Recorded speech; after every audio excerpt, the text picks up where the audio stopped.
about.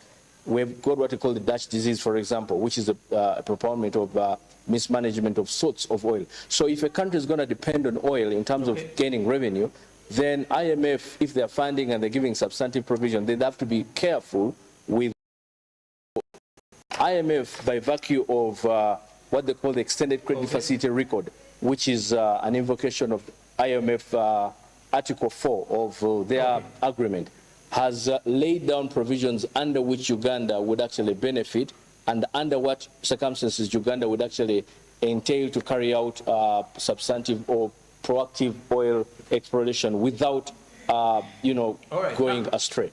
So for starters, yes, go ahead. Council, now, in your opinion, do you think the upcoming oil production can ably remedy Uganda's economy and global financial position as it stands now?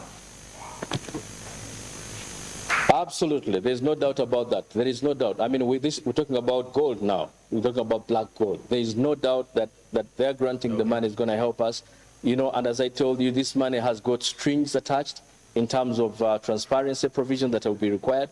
But also we are mindful of the fact that we want to hit the other end, which becomes what they call a curse, the resource curse, like countries like Nigeria. So much as there is a good side of it, there is also a danger of the issue of corruption in our country. I mean, how many times have we seen money being given by IMF and being swindled by people? So that's perhaps the danger that you and I should be careful about. Let's also talk about the legal framework. How binding is the legal framework for the various players in the upstream, and if you're to look at the midstream and the downstream, to cater for the interests of Ugandans in regards to employment and capacity building and all the issues related around the oil and gas? Interesting question. When you read my book, The Law of Oil and Gas in Uganda, you'll be able to find most of these provisions there. But for starters, I know I'm trying to speak to the ordinary person.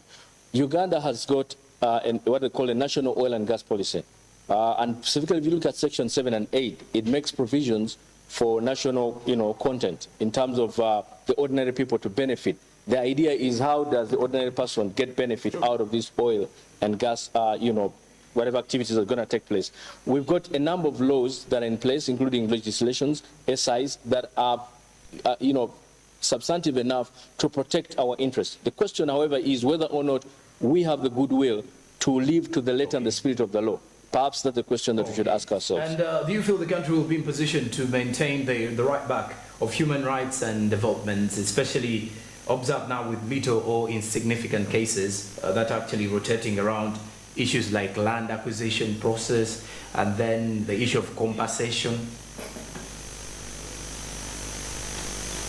That's a good question. I think I pride myself in one of being the first people who may have done a thesis in oil and gas, because at that time when I did my thesis at master's level in oil and gas, there not many people were, and one of the questions I was asking the thesis is, why are you talking about oil and gas when you have no, case study? Uganda has not explored. And then someone told me the best way is to look at a projected study in terms of a comparative analysis with other countries. So when you compare, if you're doing a comparative analysis with countries like Nigeria, perhaps, Dutch on the other hand, we have what we call success stories chart, and then we have what we call sad stories or bad stories. So in terms of a study, I'm positive that this has a lot of good in terms of improving our GDP, but if we can only manage the resources substantively that come from this oil without corruption taking root. Because if corruption takes root, then we have got a problem.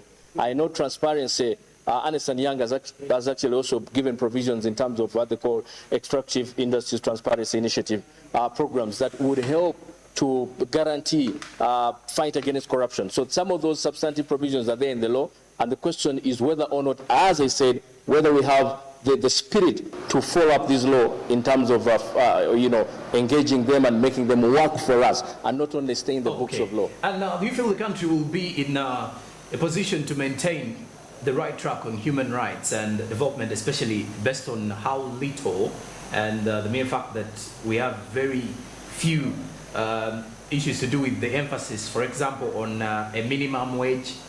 And of course, a minimum wage bill is still one of the key things still being discussed in Parliament, but it's not yet come to pass as law. What's to be expected in such a time? Yeah, that's another good question, because you see, as I said, many of the things are young. We're a virgin country in these areas.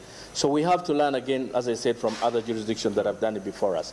But if you talk about things to do with minimum wage, when you look at these monies that have been given by IMF to Uganda, there are strings attached on them. And some of the strings is that you are liable, or you are required to undergo certain requirements to fulfill. When they actually sent a team from IMF, they came here, and the team found that 3 of the things that they were required were good, but only 1 required some kind of, perhaps correction or amendment of sorts. So in terms of human rights, yes, we may have a question to answer, because human rights may mean different things to different entities. You know, here we are in a country where some people call it my oil. That's the other question you probably ask yourself, whether or not we have equitable interests as individuals, or is this oil going to benefit a particular individual as opposed to the country at large. In countries like Qatar, or those Arabian countries, every individual in the country has got a gain or a percentage that they gain out of every oil that is drilled from the ground. The question is, you and I, do you have an interest as a Ugandan? Perhaps that's a better question we should ask ourselves. And of course, when you get to realize, according to reports coming in, around 8,000 workers, both skilled and non-skilled, are said to be employed in this project. And when you look at the issue to do with the Social Security Fund, and they focus on the minimum wage, are there chances that these employees will earn some good money while they are employed under especially the non-skilled? Because you get to realize maybe the skilled labor may earn some good money, but how about the non-skilled? Good question. One of the things that the national content policy brings is to guarantee that the ordinary Uganda should be able to appreciate, or perhaps even benefit from the remits of this oil exploration. One of the things they do is in terms of skill. They also do in terms of training. They also in terms of in bringing technology, new technology, and things to do with equitable, what they call equitable and substantive, benefits for the ordinary person. But you see, every time we talk about, there are deeper questions. Most of us go on the surface of it and argue in terms of money. But you see, the question is, you talked about land acquisition, for example. These are things that perhaps ask deeper questions. We're talking about royalties on the other hand. Should Bunyoro, for example, because we're talking about the Alberta and Graben area, should Bunyoro benefit better than Busoga on the other hand? Those are questions we're going to ask ourselves. So for me, I want to look at oil in a bigger perspective, rather than looking at it in a narrow perspective. Now, Council, let's look at the Public Finance Management Act, for example. Does it hold enough power to effect proper collection, monitoring, auditing, and investing of such oil revenue in any way?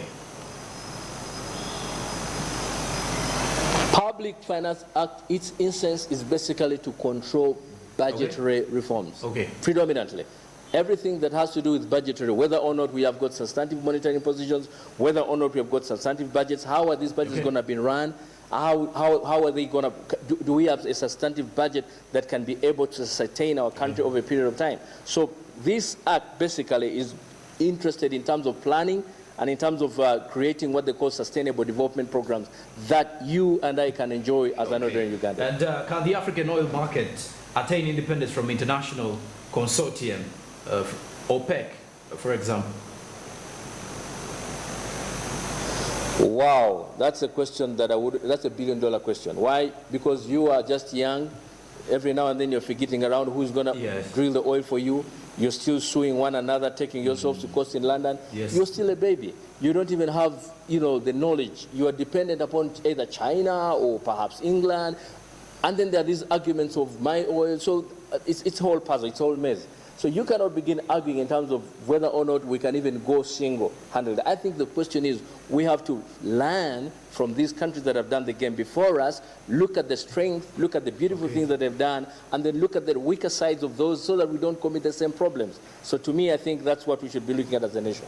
Okay, recently there were worries of climate protection, and the international community was apparently pushing to limit oil and gas production by around 74%. That is for the rich countries, and then 14% to the low developing countries as well. Are there any worries for the climate action? Good question, and perhaps that is the best question of the day. I know. You know why? Because you see, we must transit beyond natural, non-renewable resources to what they call renewable resources. When you look at my book, The Law of Environmental Law in terms of renewable energy, we're talking about areas where we're transiting from oil and gas. Countries in Saudi Arabia now are actually thinking ahead of oil and gas, because it's going to come when we cannot have, when people are going to come up with other carbon-related issues, perhaps solar energy, where we can be able to explore and use these renewable, energies as opposed to the oil and gas predominantly. So perhaps, in fact, one of the things that IMF recommends is to be able to look beyond oil and petroleum per se, and look at it in terms of renewable energies. And I think that's a serious question for the country to answer. If I met the president, for example, tomorrow, I would be really more excited about what he's going to do tomorrow than rather what we're going to do today, because tomorrow is affecting what's going to happen today, whether we like it or not. So to me, I'm thinking in terms of renewable provisions. And as I said, if you look at my book, The Law of Renewable Energies in Uganda, you should be able to have a glimpse of what we're talking about. And that's where many countries are now getting into. Because we all know the challenges of explorations, oil spills and the likes, carbonation, things to do with ozone layers and stuff. These days we're talking about what they call a blue economy. Things are changing. We're talking about the ocean losing its memory. These are things that should speak to your mind and me. We're talking about a new change where we have to encompass in terms of renewable and sustainable energy, rather than simply fixing our minds on this black hole because we're excited about it, and yet it's going to be depleted next day, and the funds are going to be consumed or taken by a particular individual. Because corruption, obviously, as you know, is a root of is a very serious problem. Council, lastly, in your final remarks, do you feel that East Africa and Uganda in particular, shall we be in a position to escape what you would call the oil curse? Now, for example, look at countries like Nigeria, Angola, Chad, where we ask ourselves what really happened. Iraq and Iran, quite a number of examples there. Good question, and that's one thing I also handled, by the way, in my book, Escaping the Resource Curse. By the way, there's a very big book called Escaping the Resource Curse, this thick. But also when you look at my book, Oil and Gas Law, I talk about the resource curse. These are questions that are asked, but you see, even though we are following provisions and recommendations by Ernst & Young, what they call the Extractive Industries Transparency Initiative, those provisions, whether or not Uganda can actually accommodate, we're signatories, we actually ratified them. But the question is, do we have the will? It's one thing for us to have the law, it's another to have the will to implement the law. That's the question that I'm going to ask you. All right. Thank you very much, Council. And indeed, this has been a very insightful discussion with you. And many thanks for joining us tonight. Thank you, and God bless you. Thank you for your attention. Have yourself a blessed evening and good night. Back to our viewers now. We've been having Council Isaac Lubogo Christopher, who is a lawyer and author with a special understanding in oil and gas. He's been giving more highlights about the book he wrote regarding the oil and gas sector, scrutinizing it more and more. Business Today does continue immediately after the break. We have more reports coming up shortly. Stick around.